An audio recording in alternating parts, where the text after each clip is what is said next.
You know how you know the Indiana Fever had a good offseason? When even Sheryl Swoopes praises it. They said it would never happen. After months of relentless criticism, outright denial, and fierce commentary about one rising basketball star, the fiercest naysayer in the game suddenly reversed course. Some are calling it the biggest flip-flop in professional sports commentary. Others see it as a tactical pivot to maintain relevance. Either way, the gravity of this switch-up is undeniable.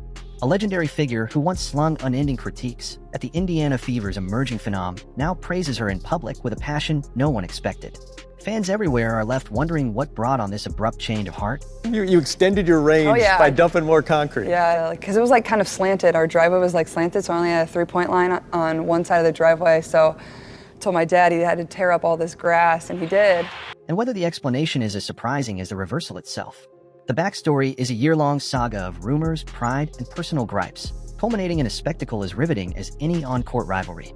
This entire saga began with a simple disagreement over talent. For much of the past year, a Hall of Fame icon in women's basketball aimed pointed remarks at Caitlin Clark, a college sensation turned WNBA rookie who many believed would transform the Indiana Fever. Initially, the Hall of Famer's perspective sounded like standard skepticism. They never thought that was possible. They never thought people would buy tickets. They never thought we'd play on ABC. Never thought we'd be on ESPN. They never thought it'd be sold out arenas or little kids wanted to wear WNBA jerseys, whatever it was. So I think it's hard to say where it's going to continue to grow, I think. The kind any rookie might face entering a more competitive league. But soon, it escalated beyond a few cautionary notes. The critic branded Clark overrated, suggested she was too old for her NCAA records to hold weight, and insisted she took far more shots than any team player should. Each interview or soundbite added heat to an already smoldering controversy, making Clark the focus of debates that veered from reasoned analysis to outright personal attacks. The data told a different story. Clark wasn't 25 years old, she was 22.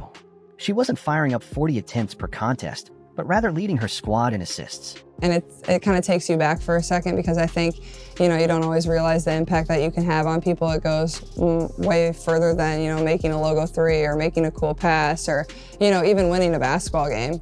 Allegations that her collegiate records were boosted by some extra year of eligibility didn't line up with her actual timeline. The critics' claims clashed with verifiable facts, yet certainty dripped from every sentence uttered. What initially seemed like a misunderstanding quickly solidified into a high-stakes standoff. The more people tried to correct these fallacies, the more defiant the Hall of Famer became. It felt as though a personal vendetta was unfolding, overshadowing Clark's swift rise and the excitement building around the Fever's potential. Voices from across the basketball universe couldn't stay silent for long. I'm only 21 years old. I hope to have a really long pro career and be a really great player and be one of the best. But this has been my dream since I was a young kid, is to be in the spotlight like this, get a scholarship to play basketball and then hopefully play in the WNBA one day. That's always been my goal. Nancy Lieberman, an influential figure renowned for her coaching, broadcasting, and advocacy, stepped in to address the inaccuracies. She did so as a friend, hoping to salvage truth and maybe even preserve a personal relationship. After all, the critic and Lieberman went back decades, sharing a passion for women's basketball that once united them. However, when Lieberman brought the reality of Clark's stats to the critics' attention, the gesture was met with suspicion and frustration instead of reflection. Hurt and disbelief echoed in Lieberman's public account of the conversation.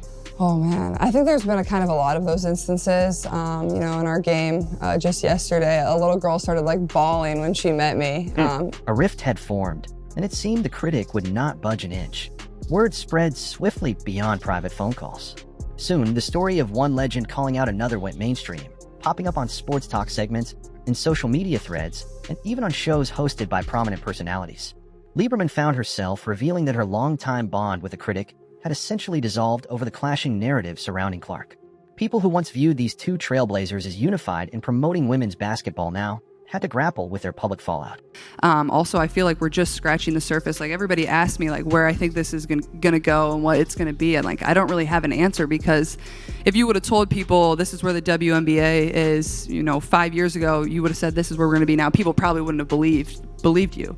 Adding to the tension, Cheryl Miller, a basketball icon in her own right, decided to voice her frustration. She did so in blunt style, stating that the critics' baseless comments made zero sense. Miller had coached Clark in an all-star setting and saw firsthand her uncanny court vision, leadership, and passing instincts. In other words, the exact opposite of what the critic claimed. Fans on the sidelines were left confused and astounded. How could anyone watch Clark tear up the record books, elevate her teammates, and bring new levels of excitement to the WNBA? And, that's the coolest thing for me is I grew up watching players, whether it was Maya Moore, whether it's Steph Curry. Those are the people I always loved watching their game. The way they shoot the ball, I try to mimic that and try to be half as good. So it's fun for myself. And then argue she was simply a product of overhype. Skeptics whisper that envy might be at play, or that the critic felt overshadowed by a younger star seizing the spotlight. Others theorize that it might be an attempt to stay relevant through controversy, making a name on the back of a rising sensation. Whatever the motive, the drama intensified with each passing month, fueled by social media chatter that documented every false claim and contradictory statement. Through it all, Clark continued her meteoric rise. She ended her rookie season leading the league in assists, setting a multitude of single-season records and capturing a Rookie of the Year award that stunned no one. The Indiana Fever, once lacking direction, discovered new hope and an expanding fan base. Critics had predicted chaos in the locker room, foreseeing star players demanding exits and the franchise buckling under media pressure. Yet, those dire forecasts never materialized. Instead, the team rallied around Clark, forging chemistry that looked stronger each week. Fans filled arenas to see if the hype was real, and local supporters reveled in the sense that they were witnessing the beginning of a new dynasty. Still, the outspoken critic refused to let go of her stance, insisting that Clark hadn't truly dominated the league. She continued arguing semantics. Clark was good, but not unstoppable, and her fans were overinflating her achievements. Counterarguments came swiftly, pointing to the sheer weight of Clark's statistics and the intangible boost she gave her squad. There was no shortage of receipts. Podcasters showcased side-by-side comparisons of what the critic claimed versus what actually occurred on the court. Commentators questioned why she clung so tightly to a narrative at odds with tangible evidence. The tension soared to a new level when Lieberman confessed that she and the critic no longer had a working friendship. A dramatic outcome no one saw coming in such a tight-knit sports community. Forums, podcasts, and Twitter threads lit up with intrigue. Longtime fans documented a timeline of quotes showing how far the critic's claims veered from facts.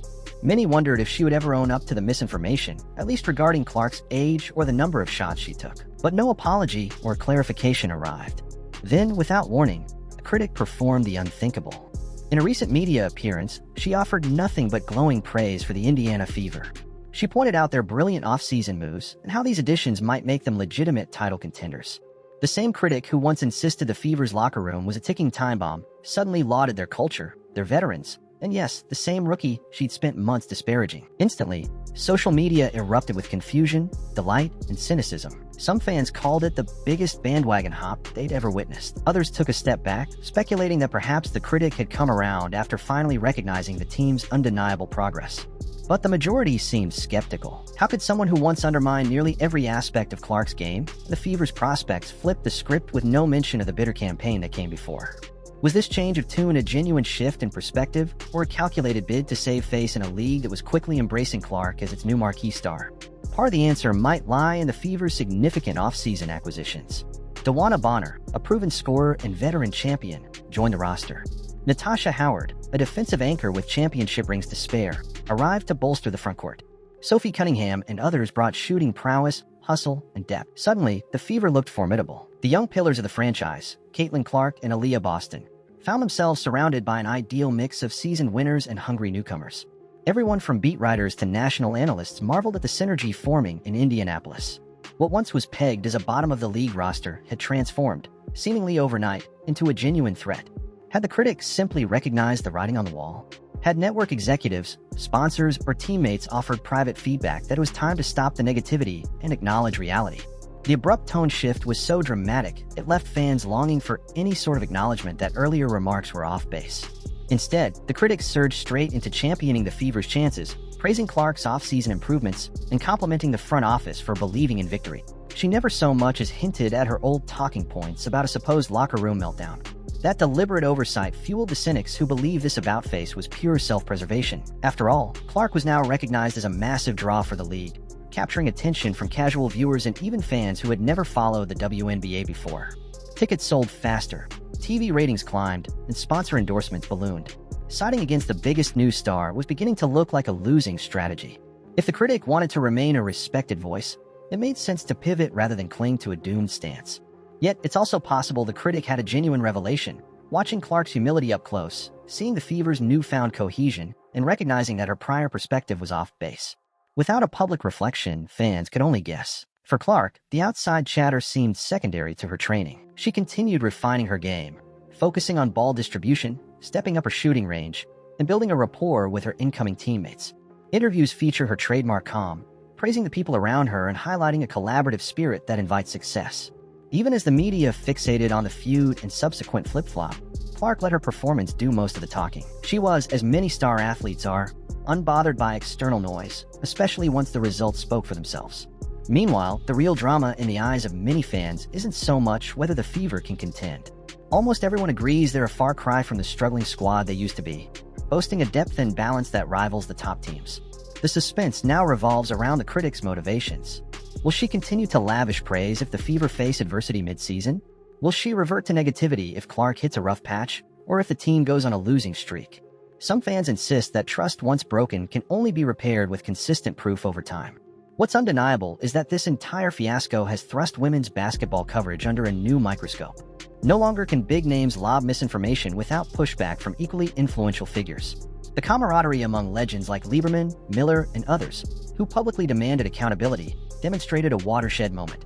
They refused to let false narratives cloud the achievements of a new star, fueling the league's rising popularity. Their vocal support illustrated just how important it is to protect the integrity of the sport and the players who give it life. Where Caitlin Clark is headed seems limitless. She's already garnered endorsements beyond what most rookies could dream of, shining in national commercials and major social media campaigns. The synergy with Aaliyah Boston has fans buzzing that Indiana might boast the next legendary duo. During interviews, both players share an infectious enthusiasm for the game, fueling the fan base's belief that they're witnessing something special. If the Fever manage a deep playoff run, or perhaps even a championship, this saga will become an even grander tale, with Clark at its center. Ironically, the critics' very public dismissal of Clark may have amplified her spotlight. Casual fans saw the controversy on talk shows and asked themselves, who is this rookie making such waves? That curiosity led them to Clark's highlight reels and game footage. It's possible that the negativity itself contributed to her surge in popularity. If so, the critics' initial strategy backfired brilliantly, becoming a strange form of free publicity for someone she once labeled overhyped. Looking toward the new season, the Indiana Fever's trajectory appears thrilling. By combining a robust core of season winners with an explosive duo of young talent, they've created a roster that might surprise opponents and captivate new audiences. Analysts project a fierce challenge to establish juggernauts, and loyal fans hope this could be the start of a multi-year run in the upper echelons of the league. No matter the final outcome, the basketball world is now paying attention. The team's games will feature matchups that pit proven champions against rising stars, with Clark in the spotlight. It's the sort of narrative synergy leagues dream of. The uncertain element is whether the critics' new stance will hold if fortunes shift. A sudden slump could resurrect all the old told-you-so narratives, renewing tension. Alternatively, if the team dominates, will the critic grow even more effusive, pretending there was never any doubt to begin with? Observers await the answer, a bit wary of the chance that old grudges might resurface. Public memory is long, and the internet never forgets. Every piece of commentary is archived, so those prior statements could re-emerge at a moment's notice. Regardless of the critics' future takes, this episode shows how women's basketball has entered a new era of scrutiny and passion. Fake or misleading commentary won't stand unchallenged, especially with so many fans and legends prepared to defend the facts. As the WNBA welcomes more star-caliber prospects, expect the intensity surrounding coverage, fan debates, and on-court rivalries to grow. And for a league striving to expand its reach, that can be a positive sign. More eyes, more excitement, and higher stakes. Someday, this entire feud might seem like a fascinating footnote in Caitlin Clark's storied legacy, proof that she had to battle skeptics before she even hit her prime. For now, the drama still simmers, leaving open questions about accountability, friendship, and the line between media critique and personal vendetta. Fans continue to crave a genuine admission from the critic, even a small nod acknowledging, "I miscalculated." Without it, the dissonance lingers, creating a haze of distrust around any new pronouncements. The winners in this roller coaster, however, are the Fever's faithful. At last, they're witnessing their squad blossom into a feared contender, anchored by a player who's become the talk of the league in record time. Their patience through the losing seasons is now rewarded with an infusion of big-name talent and a homegrown star who embodies creativity, leadership, and resilience. Supporters remain fiercely loyal, quick to remind the world that they believed in Clark from the start. Vindication never tasted sweeter. So here we stand, watching one of the most head-spinning pivots in recent sports memory.